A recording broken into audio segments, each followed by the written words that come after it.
বাংলাদেশের খুশির দিন, বাংলাদেশের খুশির দিন, বাংলাদেশের খুশির দিন, বাংলাদেশের খুশির দিন, 25 তারিখ সারাদিন, 25 তারিখ সারাদিন,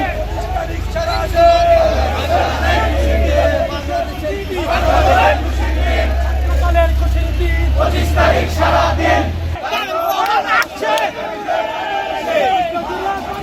তারেক রহমান বীরের বেশে রাজপথ ছাড়ি নাই,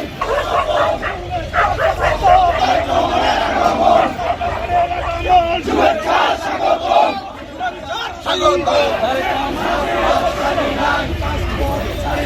তারেক রহমান ভয়